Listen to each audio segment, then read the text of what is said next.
as instituições mais bem organizadas. O homem que habita o Vale das Sombras, como diz Humberto de Campos, não pode avaliar o quanto é necessário renunciar a si mesmo, às suas vaidadezinhas, para ascender na escala evolutiva e iluminar-se. A humildade verdadeira determina uma nova posição do ser nas faixas vibratórias do universo e faz com que ele entre em sintonia com essas vibrações.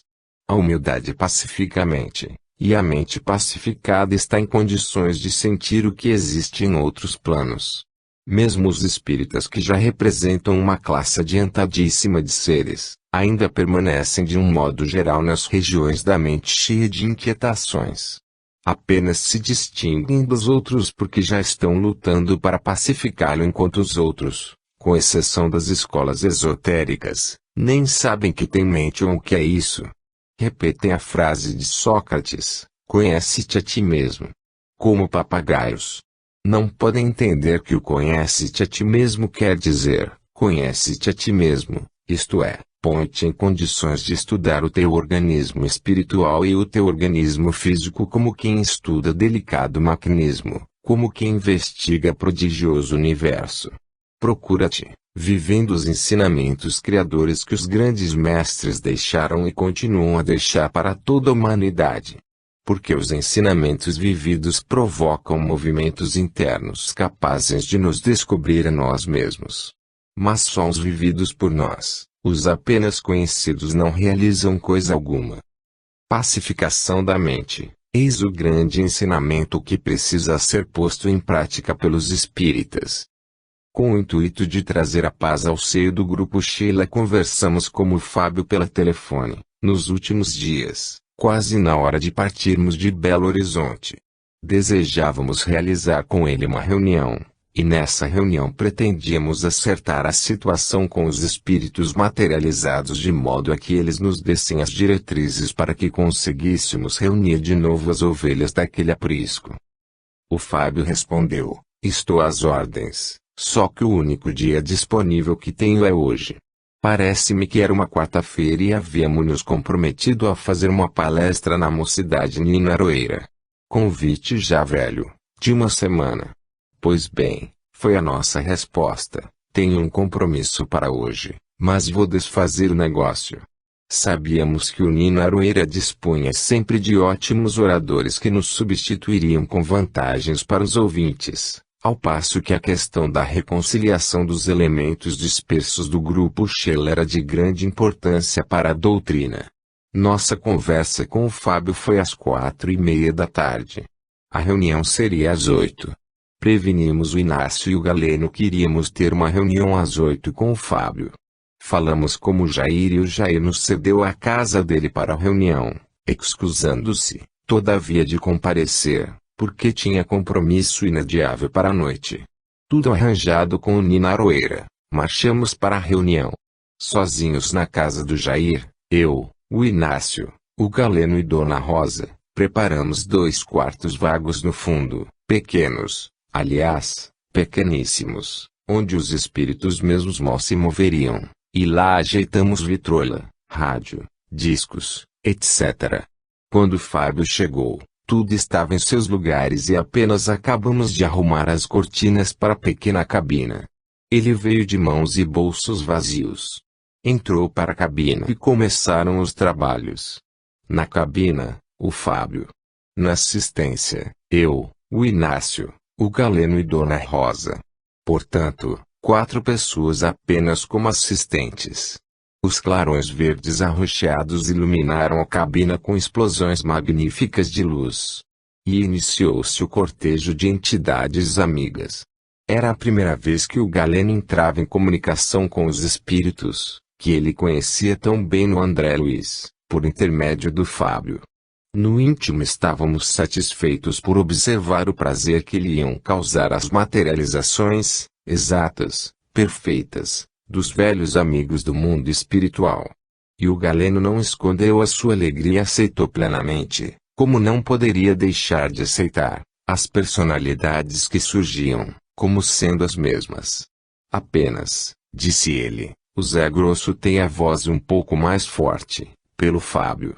Naturalmente é porque o Fábio é o mais novo que o Peixotinho. Tudo mais, porém é igual, exatamente igual. Usando o material vocálico do médium, isso tem que acontecer. Já a Sheila apresentou-se para o Galeno sem a mínima diferença. Aquela noite foi uma das mais belas a que já assistimos. Os espíritos iam e vinham materializados. Porém, não iluminados. Traziam contudo aparelhos que os iluminavam de quando em quando. O Zé Grosso trouxe uma espécie de folha de papel, de aparência metálica luminosa, que lançava bastante luz no ambiente. Repentinamente nos disse: aqui hoje tá cheio de aparelho para as vistas. Nós ficamos pensando, para que aparelho para as vistas? Haveria alguém no ambiente necessitando de tratamento?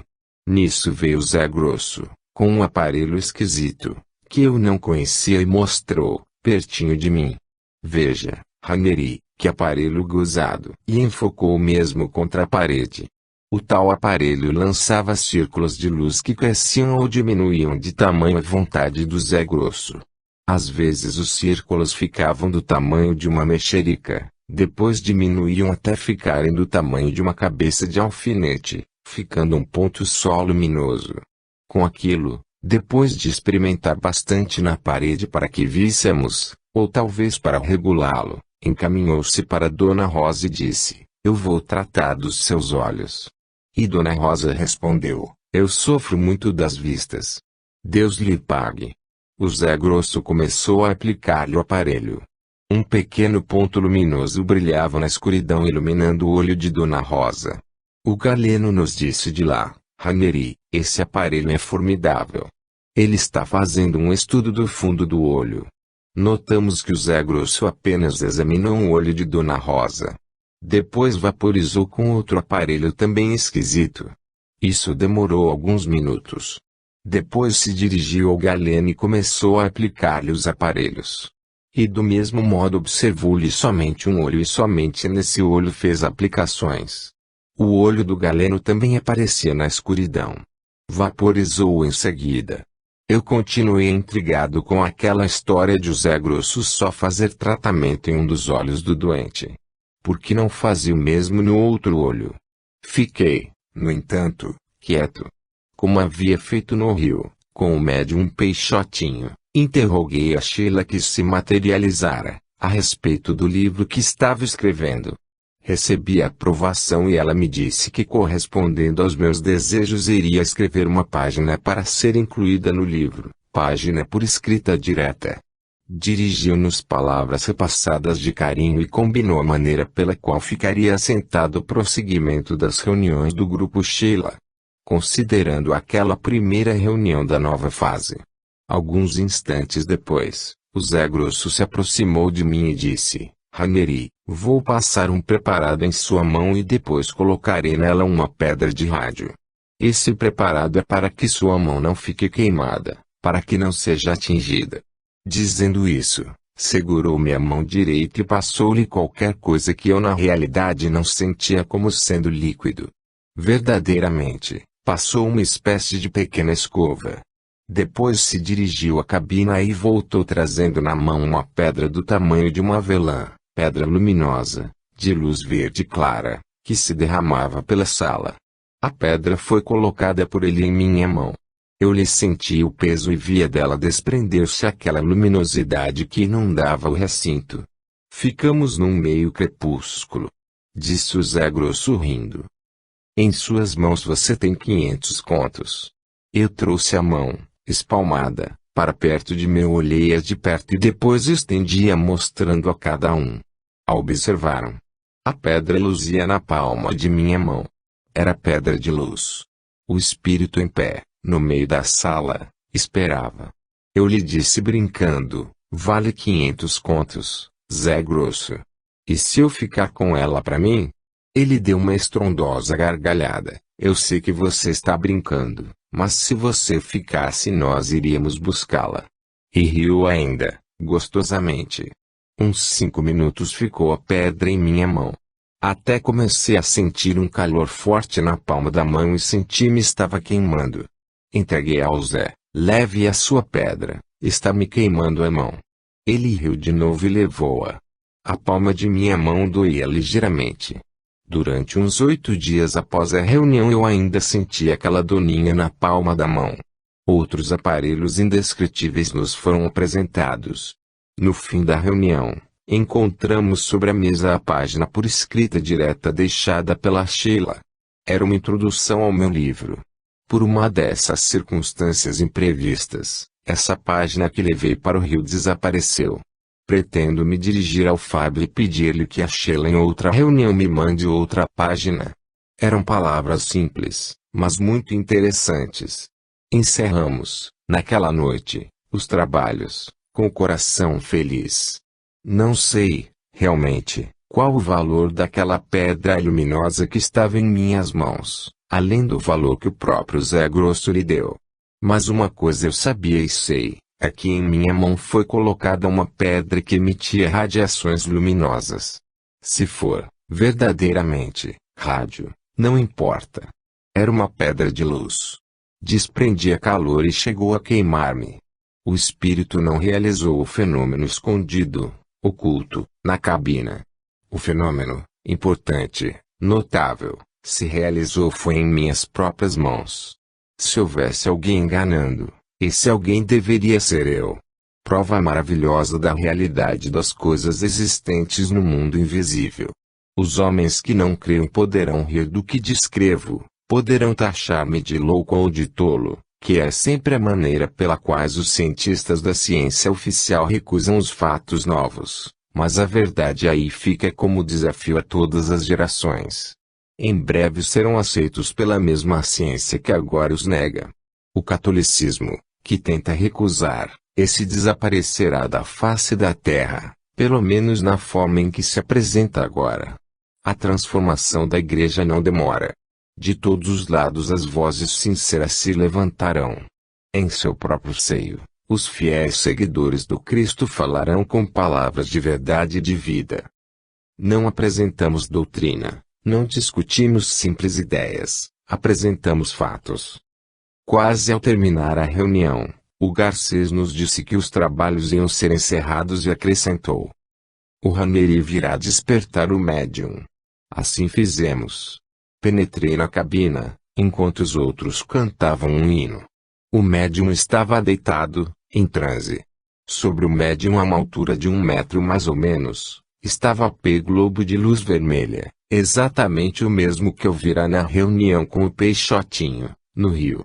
Eu não havia dito nada a respeito ao Fábio, a reunião fora resolvida com poucas horas de antecedência. No entanto, lá estava o mesmo globo de luz vermelha. Compreendi que os espíritos me davam a contraprova. Aproximei do médium e comecei a dar-lhe passes. Procedi da mesma forma que procedera com o Peixotinho. Segurei-o levemente nos braços, a princípio, e depois com mais força. O globo de luz começou a flutuar, evolucionando entre meus braços e em torno de minha cabeça. Subia e descia, circulava, girava e dava uma espécie de pequenos saltos no ar. Finalmente foi desaparecendo à proporção que o médium começava a gemer e a despertar. Sumiu por fim. Estava terminada a reunião. O que dizer perante tais fatos? Eu por mim curvo a cabeça e aceito os fatos como o prenúncio de uma nova civilização humana. O Espiritismo é realmente o Consolador prometido por Jesus. Grandes transformações sofrerá a terra e as potestades do céu serão abaladas. Intrigados com a história de José Grosso só ter aplicado o aparelho em um dos olhos do Galeno e de Dona Rosa, assim que terminou a reunião, ouvimos o Galeno e Dona Rosa exclamarem, cada um por sua vez: viram que coisa estranha? O Zé Grosso parece que sabia. Sabia o quê? E o Galeno, sabia que os médicos já me haviam desenganado quanto ao outro olho. Eu tenho um olho que segundo a medicina humana não tem mais jeito, está perdido.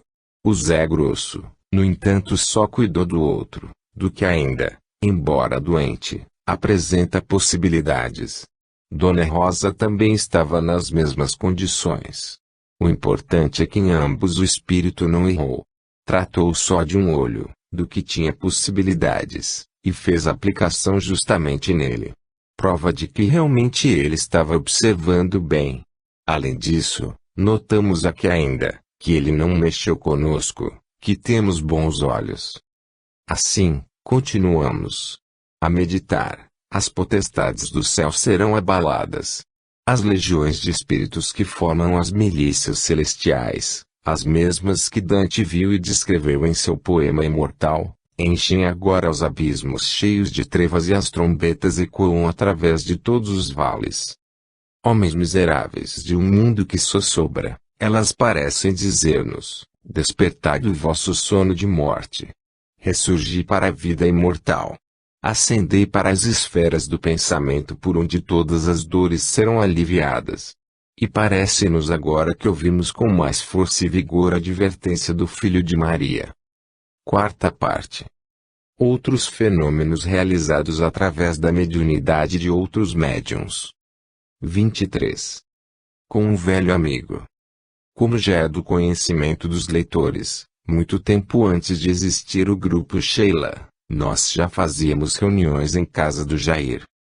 Era um grupo pequeno e do qual fizeram parte Jair Soares, Lode Barros Soares, Enio Endling, Márcio Catsi, Amaury Santos, Leonel Dias, Maria Leoni Dias, Ifigênia França, Levi Guerra, Elcira Guerra, Elcio Endling, Sérgia Cosmo, Dumar Garcia, Rubens Romanelli, Alda Romanelli, Arlete Ranieri, Celso de Castro, João Gonçalves, Laurita Gonçalves, Moacir Feixas, e Barros Soares e outros dos quais não me recordo no momento.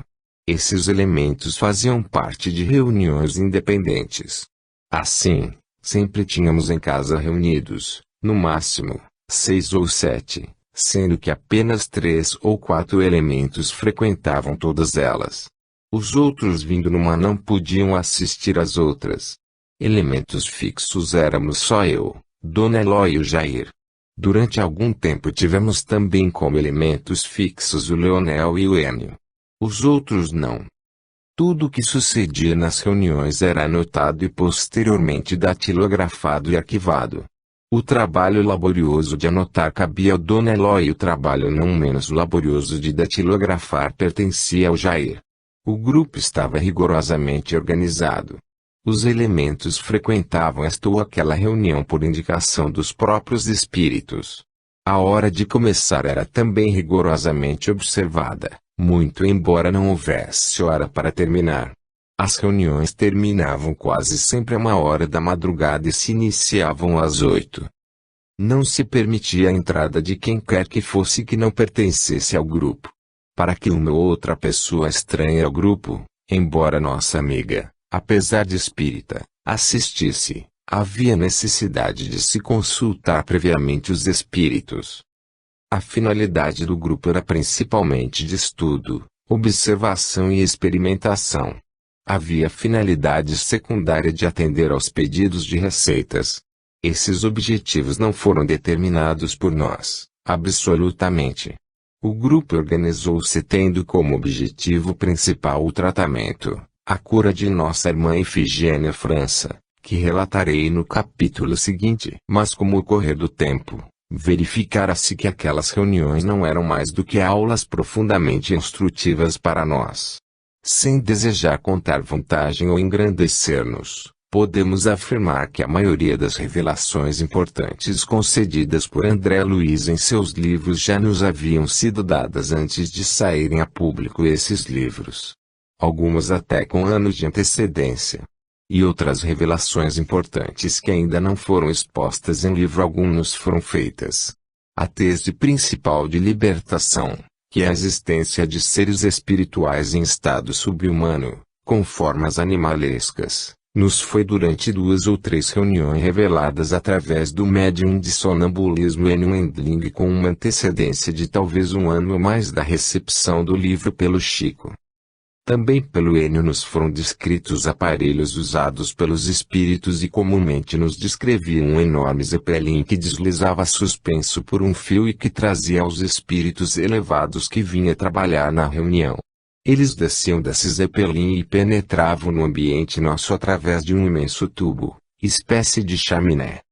Tivemos conhecimento de coisas maravilhosas assim como de coisas medonhas, horríveis, existentes no mundo invisível, muito tempo antes de assistir à reunião com o Peixotinho ou com o Fábio. Quando os foi dada a aventura de assistir a elas, não nos admiramos de possuírem os espíritos materializados aparelhos, etc. E nem duvidamos, um minuto sequer, das descrições elevadas e sublimes de André Luiz. Apenas sentimos alegria inexprimível de ver tudo confirmado. Não neguemos, no entanto, que em nosso pequeno grupo precisava ter a dedicação aos trabalhos e a perseverança. Se não foi concedida coisa melhor é porque por invigilância havia muitas vezes choque entre uns e outros elementos.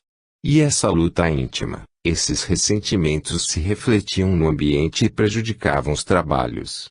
Havia dias em que os espíritos, apesar de terem trazido toda uma fabulosa equipagem espiritual, deixavam de realizar o menor fenômeno, o mais insignificante benefício, porque não encontravam vibrações amigas que facilitassem a tarefa. Mas alguém dirá, será possível que mesmo diante de tantos fenômenos notáveis e provas tão interessantes, esses homens não sentiam vergonha de brigar, de discutir, de entrar em choque? E eu sou obrigado a responder, não. Não tinham vergonha alguma. O homem é tão rebelde, tão refratário ao bem, que mesmo diante da eternidade e dos fatos incontestáveis, não renuncia a si mesmo, ao seu orgulho, ao seu amor próprio ferido, à sua vaidade, sem revidar. Ferido, ele fere. Mordido, ele morde. A mente humana é mais dura do que o diamante para lapidá-la de modo que reflita a paisagem divina. É necessário o correr incessante dos séculos e o espírito humano tem que ser abatido através de reencarnações e reencarnações. Certa vez o Jair resolveu ir gozar férias em Teixeira, que é uma pequena cidade de Minas, e levou consigo alguns elementos do grupo para realizar reuniões naquela cidade. Iriam gozar férias e no dia determinado fariam a reunião. Em Belo Horizonte, do grupo, ficamos eu e o Amauri. Combinamos como o Jair. Na noite da reunião eu e o Amauri, nos reuniremos aqui e vibraremos com vocês. Ele então me entregou a chave da casa para tal fim. O Amauri era outro notável médium de sonambulismo. Dera-nos demonstrações extraordinárias de sua mediunidade. Na noite da reunião, lá estávamos eu e o Amauri. Tudo quieto. Procedemos na forma do costume, como se todos estivessem presentes. Colocamos papel e lápis sobre a mesa. Deixamos acesas apenas uma pequena lâmpada vermelha que bastava para permitir a escrita. Sentamo-nos cada um numa poltrona. Pusemos a Ave Maria de Gounod na vitrola e ao seu som harmonioso, fizemos a prece de abertura dos trabalhos. O Amauri entrou em transe e eu peguei o lápis e me dispus a anotar o que lhe dissesse. Subitamente, muito pálido, em estado sonambúlico, ele se recostou na cadeira, de olhos fechados, e começou a falar com voz que era carinhosa, mas severa e firme. Começou a falar num francês seguro e correto. Eu não falo francês, mas fiz um curso e entendo bem, desde que o indivíduo fale pausadamente. E foi o que ele fez. Acompanhei as palavras e admirava a sua maneira de falar, visto saber que o Amauri não sabia francês para falar assim. Falou-me nessa língua durante 40 minutos mais ou menos. De repente, passou a falar em português e então me esclareceu. Falei-lhe na língua francesa para dar-lhe uma prova de identificação, mas sou capaz de falar perfeitamente o português por esse médium. Todavia, desejo lhe dar outras provas de identificação. Você, por exemplo, se lembra daquele discurso que você fez no Ginásio Mineiro de Belo Horizonte? Um discurso que se iniciava referindo-se às forças convulsionadas da natureza, comparando-as às emoções humanas. E nesse tom o espírito reproduziu em essência toda a peça. Eu me lembrei instantaneamente. Era um trabalho que escrevera no ginásio, quando estava no 4º ano e se intitulava O Livro Simbólico. Pois bem, Disse meu espírito: quem o ajudou a escrever fui eu. Acompanho desde o tempo em que eram meninos de cabelo cobrindo as orelhas, cabelos que não gostavam ir ao barbeiro. E dizendo isso, riu baixinho. Já naquele tempo, continuou, os espíritos usavam as suas antenas. Os espíritos amigos que fizeram a revolução. Eu estava admirado com a revelação.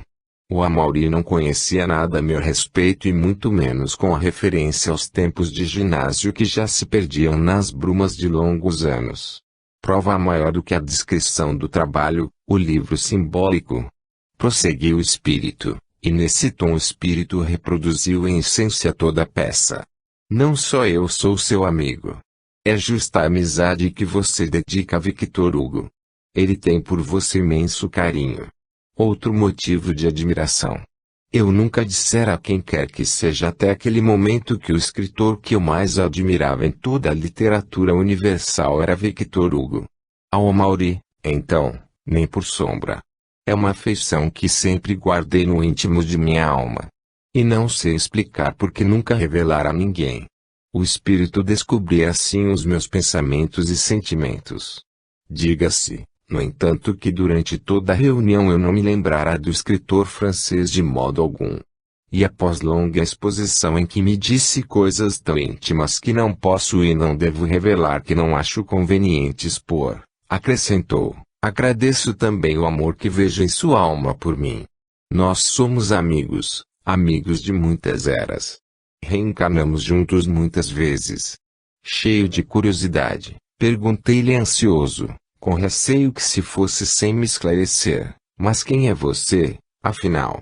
Eu sou Jean Jacques de fato, não poderia haver interessante prova. Eu ainda me lembro, quando o menino discutia certa ocasião numa roda de rapazes que frequentavam nossa casa e expunha, com ênfase, uma teoria que julgava minha, quando um deles me apateou vitoriosamente: deixa de bobagem, menino. Essa teoria de Rousseau já foi destruída. De Rousseau? Exclamei, não sei quem é Rousseau. Nunca ouvi falar nele, pois nunca ouviu falar, mas é de Rousseau. Está exposta no discurso sobre a origem da desigualdade entre os homens. Eu me recordo que fiquei pensativo e não disse mais nada. E no correr da vida, por diversas vezes encontrava adversários que me censuravam acremente. Isso é de Rousseau. Está aqui, está ali. Se não é dele, parece-se com as ideias dele. Era o diabo. Quando eu falava, o tal de Rousseau se intrometia através do meu cérebro e de minha língua. Nesse tempo eu não havia reencontrado o espiritismo.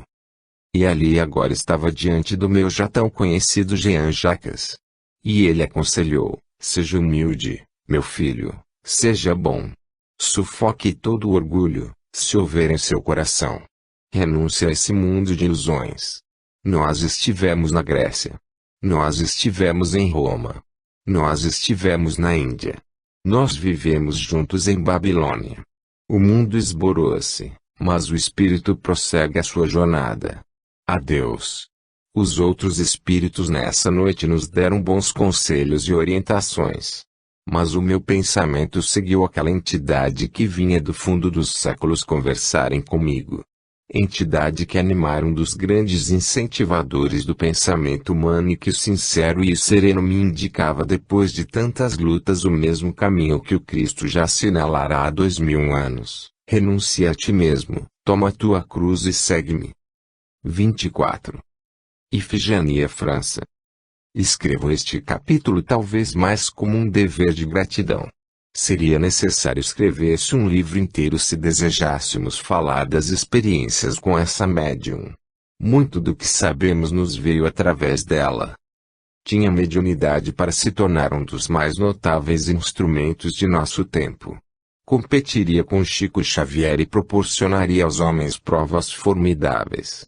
Mas essa grande médium não acreditava nos espíritos nem admitia a própria mediunidade. Pobre moça! Dizia-nos que fazíamos dela cobaia humana e nada mais. Riu de nossa sinceridade e de nossa dedicação. Mas todos nós sabemos que, apesar disso, O que nos foi proporcionado através dela será para nós inesquecível. Até os últimos momentos de nossas existências, todos nós haveremos de nos lembrar dos fatos impressionantes que com ela se sucederam. Só um livro completo poderia permitir-nos um relato verdadeiro do que se passou com ela. No momento, limitamo-nos a referir alguma coisa apenas para que não se percam, no turbilhão de nossa vida que cada vez se tornará maior, observações que possivelmente serão úteis a outros.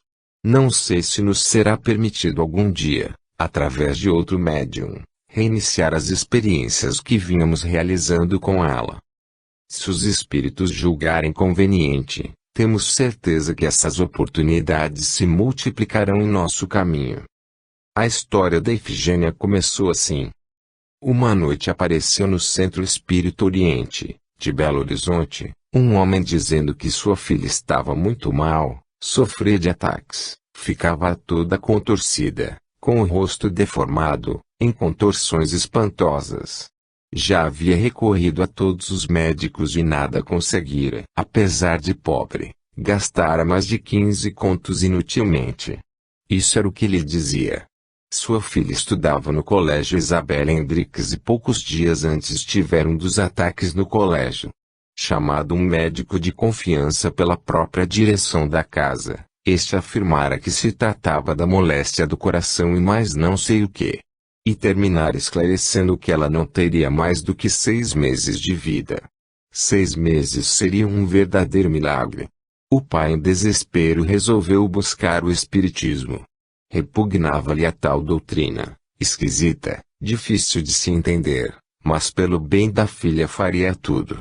Acreditava que os demônios é que curavam no espiritismo com o fim de seduzir a alma humana, mas a saúde da filha era bem precioso e precisava defendê-lo. Católico dos mais católicos, pedia perdão a Deus por cometer tal ato, mas era com pensamento na filha desventurada e inutilizada. Imaginem que sua casa era frequentada por padre amigo que se soubesse daquilo haveria de excomungá-lo. Esse era o velho França, o pai da moça. De cabelos branquinhos como a neve e voz temerosa. Expôs a sua situação aflitiva. Nessa ocasião, dirigiu os trabalhos espirituais do centro, na quarta-feira, que era o dia em que aparecera, o senhor Joaquim de Araújo Soares. Médium também e cheio do desejo de ajudar ao próximo. Eu era simples aprendiz e observador. A reunião estava no meio, a casa cheia. O Araújo disse ao França, assim que terminarem os trabalhos, nós iremos à sua casa. Redarguiu-lhe o velho, mas eu não posso esperar. Minha filha está muito mal, toda contorcida. Agora mesmo quando saí estava desse jeito. Finalmente, concordou e foi sentar-se na assistência. Encerrados os trabalhos, o Araújo me disse, Ranieri, quer ir comigo ver a moça? Perfeitamente, vamos. E fomos até lá.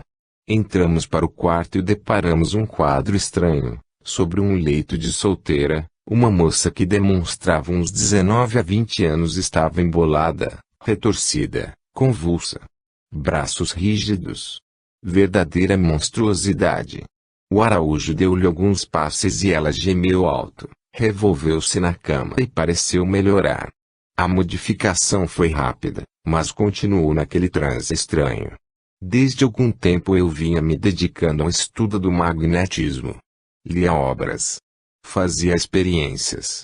Observava coisas que um dia, quem sabe, contarei. Notei incontinenti que Kardec tinha razão. O magnetismo está intimamente ligado ao espiritismo. Dono de humildes conhecimentos magnéticos, mesmo assim, pude observar as contrações violentas e os gemidos da Ifigênia que coincidiam com a passagem das mãos do Araújo à distância, dando passes. Eu comigo pensei, é exteriorização da sensibilidade. Ela está sentindo a distância do corpo. Quando o Araújo lhe passa as mãos a certa distância do corpo, sente dores e geme. Por fim, a Ifigênia saiu do estado de contração e sentou-se na cama. Todavia, continuou em transe. Certo de que ela estava desperta, Araújo preparou-se para se retirar, quando com voz firme, ela disse: "Quero que o senhor, Ranieri, me dê um passe." Confesso que senti um certo abalo. Eu era apenas um aprendiz, como continuo a ser. A convocação para mim era uma revelação mais alta. Compreendi que ficaria ligado àquele caso para sempre.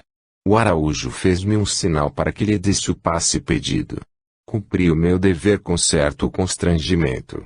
Dei-lhe o passe. Ela despertou. Conversamos um pouco e após nos despedimos. Passaram-se os dias. Outra noite, e aparece o França de novo afobado, procurando Araújo. Não era noite de reunião do Araújo e eu lhe expliquei a situação. O Araújo não está. Como hei de fazer? Gemeu o velho. E desesperado pediu-me: o senhor mesmo pode ir. Por caridade. O Jair estava perto e eu lhe disse: Jair, quer ir comigo ver a moça? Ele concordou de boa vontade. Fomos e do mesmo modo a encontramos, contorcida, convulsa, esquisita. Comecei a dar-lhe passes e ela se pôs a gemer. De propósito, aproximava as mãos de seu corpo, embora a uma distância de 20 centímetros, e nessa hora ela gemia alto, com mais violência. Veio-me a ideia de conversar com o espírito dela mesma. Isso não é novidade. Nós sabemos que uma pessoa estando em transe, pode o seu espírito conversar conosco usando quase que somente a garganta de seu organismo físico. Tentei. E ela me respondeu, com voz firme, segura. Depois começou a contar uma de suas vidas anteriores, passada na Inglaterra. Contar não é bem o termo, começou a reviver trechos dessa vida. O assunto era empolgante, interessantíssimo e, imediatamente, pedi ao Jair que pegasse um papel e fosse anotando o que ela dizia. Após longa descrição, parou e disse-nos que continuaria noutra oportunidade. Dei-lhe passes de despertamento, coloquei a sua própria mão esquerda na testa e chamei-a com energia pelo nome. Ela despertou imediatamente, normal, saber o que houvera. Chamei o velho França de lado e disse-lhe: eu sei o que sua filha tem. Ela não é absolutamente doente e pode ser curada desse mal. O homem abriu os olhos, admirado. Como então, tudo aquilo que ela sentia não era doença. Toda sua luta e todos os gastos tinham sido inúteis. Mas de que modo ficaria curada? Perguntou aflito. O senhor terá que consentir que façamos com ela algumas reuniões espíritas particulares. O senhor estará presente e mais pessoas que queira. Quando será isso? Combinaremos depois. Na realidade, ainda não tínhamos um plano formado. Esperamos, todavia, o tempo. Alguns dias depois, fomos à casa do Jair, com quem ainda não tínhamos muita intimidade. Fomos fazer uma visita e encontramos a Ifigênia, que também iniciava uma amizade com Dona Ló, esposa do Jair. Elas estavam no quarto conversando e eu e o Jair na varanda da casa, quando Dona Ló nos chamou nervosa. A Ifigênia caiu na cama com aquela doença. Corremos e encontramo-la de novo em transe.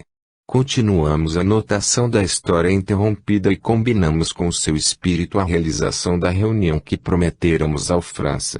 O seu espírito aceitou a proposta e disse-nos que poderia ser ali mesmo na casa do Jair.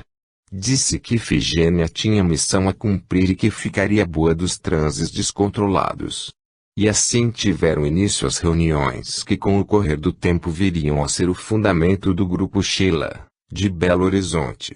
A Ifigênia ficou completamente boa. Passaram-se os 6 meses marcados pelo médico. Não gastou mais um tostão sequer. Casou-se mais tarde. Tem um filho. Foi restituída à vida normal da sociedade humana. Fez-nos o seu espírito no estado de transe e descrições notáveis do mundo espiritual. Quando o seu perispírito estava exteriorizado, a uma distância de 20, 30 e 40 centímetros, quando espetávamos um alfinete no ar, nessa distância, ela sentia dores como se o alfinete estivesse sendo espetando na pele. Qualquer pessoa que não estivesse preparada para se aproximar dela, se passasse a certa distância, provocar-lhe contrações formidáveis, seguidas de gemidos e exclamações doloridas. Essas distâncias variavam conforme o dia. Às vezes meio metro, outros 1, 2, 3 até 5. Conforme o dia. A realidade se patenteava pelo fato de ela não ver. Sentada de costas numa poltrona, quando alguém movia uma perna, ou fazia gesto rápido, atrás, ela gritava e gemia. Em plena escuridão, repetimos por dezenas de vezes a seguinte experiência. Íamos lá dentro, em um dos quartos, trazíamos um objeto qualquer oculto no bolso ou nas mãos e colocados atrás de sua poltrona lhe perguntávamos: "O que é que está em minha mão?" E ela respondia fazendo uma descrição exata do objeto. Nem sempre dizia o nome, mas sempre fazia uma descrição perfeita. Era uma prova de que enxergava sem ser com os olhos físicos. Se colocássemos uma pessoa à sua frente, enxergava o interior dessa pessoa como se fosse um verdadeiro raio-x. Descrevia-lhe o mal e indicava sempre com precisão absoluta os remédios para a cura. Às vezes éramos tomada, por um espírito e então nós assistíamos ao espetáculo notável da reprodução exata, nos gestos, na voz e na maneira de ser do defunto. Tudo o que dizia era exato, absolutamente certo. Se predizia o futuro, ele se confirmava com exatidão matemática. Era médium psicógrafo inconsciente, da mais absoluta inconsciência. Colocado um maço de papel diante dela, no escuro, ou à luz de uma pequena lâmpada vermelha, ficando de qualquer forma mergulhada sempre no escuro, sua mão como com a vertiginosidade de uma máquina. E ao fim do papel e voltava justamente no momento em que o papel ia acabar. Fazia o traço de separação da palavra, acentuava as palavras, tudo com precisão absoluta.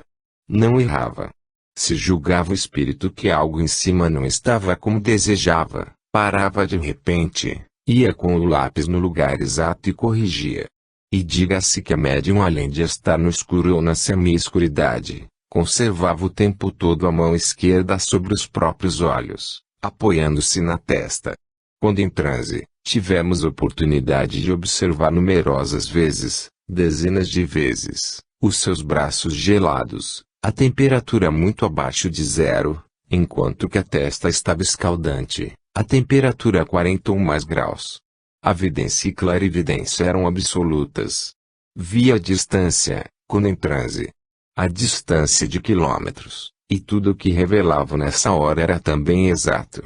Fazendo com ela experiências de regressão da memória, tivemos oportunidade de vê-la viver 3 ou 4 existências anteriores, com citação de nomes, datas, etc. Numa existência em que fora tuberculosa, repetia, reproduzia, com perfeição assombrosa, as hemoptises, causando-nos até certa convulsão de estômago. Experimentando com ela dias ou meses depois, e de acordo com as notas que havíamos tomado, fazíamos-lhes perguntas sobre esta ou aquela existência ou fazíamos-la reviver esta ou aquela passagem já descrita, e ela não errava nunca. Tornava a dizer o que dissera como se fosse um disco eterno.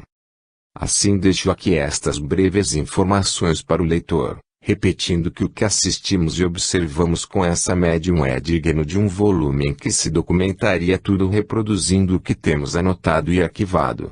Todavia cumpro o meu dever, nesta oportunidade, deixando a essa criatura os meus agradecimentos e estas páginas como apagada retribuição. 25. Enil Entling. Rapaz moço, cheio de vida e de ilusões.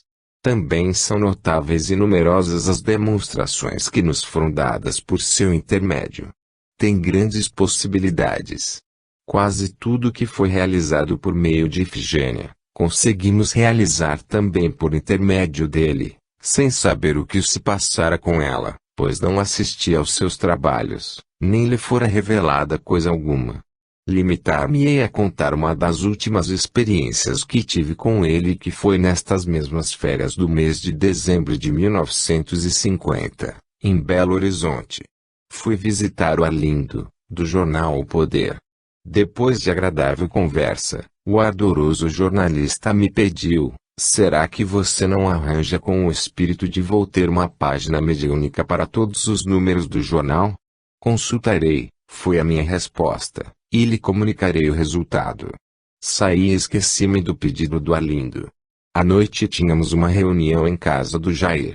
Após o jantar, fui até lá. Não disse nada a ninguém, nem mesmo me lembrei do fato. Entramos para o quartinho da reunião, eu, o Jair e o Enio. Os espíritos geralmente falam pelo Enio usando só o tubo da garganta e como se fosse um alto-falante. Um maço de papel em cima da mesa. Algumas receitas na mão do Jair para serem respondidas. O Jair disse: eu vou consultando e você vai anotando o que eu ver.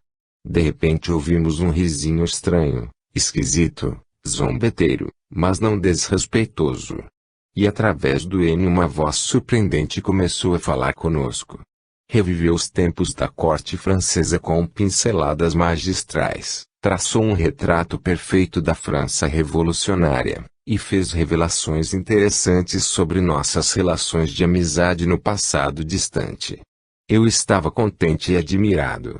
Era Voltaire e veio tratar do assunto que interessava ao Arlindo, prometendo enviar colaboração dali a 2 meses, visto ter outras obrigações no momento, na espiritualidade. Era a primeira vez que ele nos falava através de um médium de sonambulismo. Nunca se manifestara pelo Enio, em longos anos de mediunidade, mas viera justamente quando convocado para um trabalho de responsabilidade. Nem o Enio nem o Jair sabiam da minha conversa com o Arlindo, algumas horas antes. Observem as provas interessantes. Alguns anos atrás, Roussel viera conversar comigo falando-me nos amigos da Revolução. Isso ficou somente comigo. O Enio não tomou conhecimento desse fato. Agora vinha Voltaire confirmar os fatos falando-nos outra vez dos tempos da França. O Enio é também um médium digno de mais amplas referências, mas ficaremos por aqui, deixando ao futuro o encargo de fazer com que voltemos ao assunto. 26. Levi, Altino e Heleninha. Além da Ifigênia e do Enio, tivemos oportunidade de acompanhar o desenvolvimento de outro médium de sonambulismo, Levi Guerra. Esse rapaz também não acreditava em espiritismo. Cunhado do Jair, certa noite em que se fazia uma reunião de copo, conversou com o espírito, Iapiocan. Esse espírito nos dirigiu palavras incompreensíveis numa língua que não sabíamos qual era. O Levi tomou nota das palavras escrevendo-as pelo som e durante alguns dias investigou e informou-se a respeito com o fim de verificar se pertenciam a alguma língua humana e se significava alguma coisa. Apareceu-nos assim entusiasmado, tempos depois.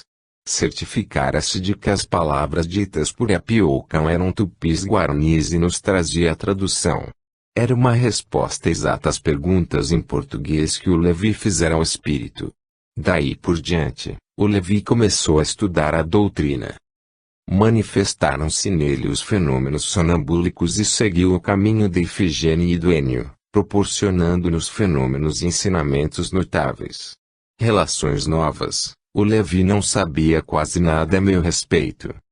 Não sabia que eu havia perdido uma menina e nem poderia fazer dela uma ideia aproximada. Em nossas reuniões, quando em transe, o Levi nos descrevia um espírito muito nosso conhecido e que se denominava humildemente, altivo. Isto é, um do alto, anônimo, portanto. E o Levi conversava com ele e quando a ele se dirigia, sempre dizia: o diretor dos trabalhos, o nosso diretor, com deferência e amizade. Certa noite, quando os trabalhos se desenvolviam normalmente, o Levi em transe exclamou: o diretor dos trabalhos está aí. Tem uma túnica que possui todas as cores, como se fosse feita de milhares de gotículas de água abatidas pelo sol. Sua fisionomia é a de um grego. A seguir admirou-se profundamente. Uai! O diretor começa a desaparecer e na altura de seu peito aparece o rosto de uma menina. Ele está se transformando numa criança. Ela tem o rosto ovalado, olhos grandes, o que mais sobressai nela são os olhos. Cabelos encaracolados. Bem, mas agora a menina começa a desaparecer e surge novamente o diretor. Vejam. De novo o diretor desaparece e surge a criança. Ah, já sei, ele se transforma na menina e a menina se transforma nele. Após, prosseguiu Levi conversando a meia voz com outro espírito que estava ao lado dele. O Levi perguntava e a entidade respondia. Mas nós não sabíamos o que o espírito estava respondendo. Porém, ouvimos o Levi proclamar. Agora entendo tudo. A menina é a filha do Raneri. Já sei, ela e o diretor dos trabalhos são os mesmos espíritos em encarnações diferentes. Todos nós nos admiramos da revelação. O Altivo era um espírito que já se vinha comunicando no grupo há quase 3 anos e meio. Dava conselhos e orientava as reuniões com ordens breves. Nunca poderíamos supor que ele e Heleninha fossem a mesma entidade. Nunca nos permitiu que sequer imaginássemos isso. E agora vinha prova por intermédio de alguém que não conhecia Heleninha e que no estado normal não poderia de maneira alguma fazer uma descrição dela, exata, perfeita, completa, como fizera. Ninguém ali, a não ser eu, sabia como ela fora em vida. O Levi não a conhecera e nem mesmo sabia que eu perdera uma filha. A ligação espiritual do Altivo comigo sempre fora evidente. Descrito por diversos médiuns, sempre me acompanhava, buscando auxiliar-me com seus conselhos. Mais tarde a ligação se confirmaria Rossel através do Amauri. Nós estivemos na Grécia. Nós estivemos em Roma. Essa passagem breve não pode revelar de modo algum o notável médium que é o Levi. E mais com o fim de deixar assinalado seu esforço em prol da doutrina e como homenagem aos sacrifícios que todos eles fizeram nesta luta contra a morte. 27. Conclusão. Médiuns e mediunidade. Antes de encerrar este pequeno trabalho com a finalidade de colaborar com um pouco de amor na construção do grande edifício espiritual que se ergue em nossos tempos, quero dizer algumas palavras a respeito de médiuns e mediunidade. Nós sabemos que o mundo invisível não é mundo habitado somente por seres angélicos, boníssimos, perfeitos. E também a habitação de seres que ainda não compreenderam a vida espiritual como caminho para realizações superiores. Está cheio de espíritos malignos, perversos, que fazem de uma única razão de existência. Muitos são maus por inconsciência, outros são maus deliberadamente. Tanto existem organizações de ordem elevada, no mundo dos espíritos, como existem organizações do mal para praticar o mal. Os médiuns são simples portas abertas para o mundo invisível. Tanto podem se manifestar por eles os bons espíritos como os maus espíritos. Só a elevação espiritual de próprio médium pode exercer controle sobre as forças que se exercem sobre ele. Um médium que possua o seu espírito elevadíssimo, que só pensa e se dedica ao bem, entrará em relação com entidades elevadas e boas. Um médium cujo espírito é relativamente elevado, tendo ora pensamentos de bem e ora pensamentos de mal, poderá, de acordo com a sua maneira de pensar e sentir no momento, permitir a comunicação de um espírito bom ou de um espírito mau. Um médium que tem o espírito atrasado e só pensa no mal, terá centenas de oportunidades de receber somente espíritos malignos, perversos.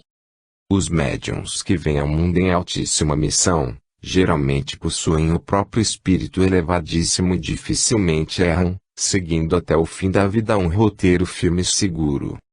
Há porém médiuns que além de uma determinada missão, muitas vezes de grande importância até, vêm também com a finalidade de provas para a própria evolução. São aqueles que possuem espírito relativamente elevado. Estão sujeitos a altos e baixos, se entregam aos pensamentos de desânimo e de mal, dão acesso às entidades inferiores. Se voltam para a alegria sã, para as boas realizações e têm pensamentos puros, permitem a aproximação de espíritos elevados que procuram através da mediunidade deles realizar obras de valor espiritual e de auxílio à humanidade. Podemos afirmar sem receio de errar e sem o desejo de ofender, que todos os médiuns que apareceram neste livro estão incluídos nesta classe, relativamente elevados, com exceção de Chico Xavier. Daí o perigo que surge para os trabalhos realizados através deles. Amanhã mudam de maneira de pensar, entregam-se ao desânimo, ao mal, e são dominados pelos espíritos inferiores que imediatamente procuram destruir tudo o que foi feito, anteriormente, pelas entidades superiores, buscando desmoralizar o médium e aqueles observadores que deram o testemunho idôneo do seu nome. Estão em prova e marcham no caminho da evolução. Se falharem uma vez, reencarnarão de novo para o mesmo trabalho. Eles sofrem e fazem os outros sofrer.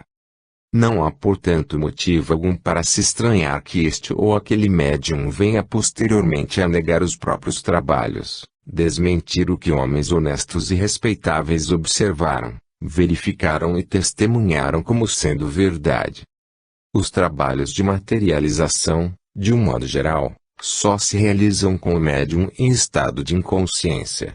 Isto é, embora o espírito do médium desprendido do corpo saiba do outro lado o que está acontecendo, quando ele volta, quando o médium desperta, de nada se lembra. Portanto, para ele mesmo, não houve materialização alguma. Nós aqui relatávamos para o Peixotinho e para o Fábio, após a reunião, o que havia sucedido, quais os espíritos que se haviam materializado e quais as ordens e instruções que nos haviam sido dadas. Dir-se-ia que lhes estávamos falando de coisas estranhas sucedidas com outra pessoa. Até há pouco tempo, o maior sonho do Peixotinho era assistir reuniões de materializações com outro médium. E o Fábio também ansiava por assistir reuniões do Peixotinho. A única coisa que lhes sucedia, terminada a reunião, era sentir uma fome de lobos. A Ifigênia, depois de se sentir completamente curada, abandonou definitivamente os trabalhos espirituais, porque dizia ela: "Eu não vou à reunião mais. Mal chego, começo a dormir e só acordo depois de terminada, altas horas da noite. Para vocês pode ser muito engraçado, mas para mim não tem graça alguma." E foi-se embora de uma vez. Diante disso, podemos assegurar que o próprio médium de materialização, no estado normal, é a pessoa que menos credenciais possui para falar sobre as materializações que se realizam por seu próprio intermédio. O testemunho deles, no estado normal, deve, pois, considerar-se nulo, sem valor. O que disserem, o que fizerem, anos depois de reuniões bem observadas e experimentadas, testemunhadas por pessoas de critério, não pode de modo algum invalidar essas reuniões. Se amanhã mistificarem, forem encontrados enganando, isso não pode destruir o que foi observado, experimentado e testemunhado por pessoas em condições de o fazerem. Eu mesmo sou um homem sujeito a mudanças de ideia. Desse modo quero deixar bem clara esta minha declaração: haja o que houver, aconteça o que acontecer, tudo o que foi descrito neste livro não poderá em tempo algum ser invalidado ou prejudicar as observações aí feitas, por atos ou palavras dos médiuns que permitiram com sua mediunidade a realização dos fenômenos. Eu mesmo me nego o direito de vir a público em qualquer tempo para negar o que aí afirmei, pois tenho atualmente 31 anos, ocupo um cargo público de responsabilidade, e estou em perfeito gozo de minhas faculdades mentais. O que declarei é a mais absoluta verdade. Se futuramente eu ou os próprios médiuns cometermos atos capazes de desmentir o presente relato, ou declararmos que tudo era mentira, não deve, não pode ser tomado em consideração. Assim como não responderei pelas futuras reuniões dos citados médiuns. Meu testemunho abrange as reuniões a que assisti até esta data. Nesse período, os fenômenos foram verdadeiros, absolutamente verdadeiros. Última parte. Depois do fim de 1952 em diante. Esta última parte de nosso trabalho se denomina Depois do Fim. E isso porque nosso livro já estava terminado e entregue ao editor, desde 1950, quando novos fenômenos surgiram em nosso caminho. O médium Peixotinho, em Pedro Leopoldo, naturalmente, por orientação espiritual, submeteu-se a uma série de reuniões em que foram batidas chapas fotográficas e nos quais se deixaram fotografar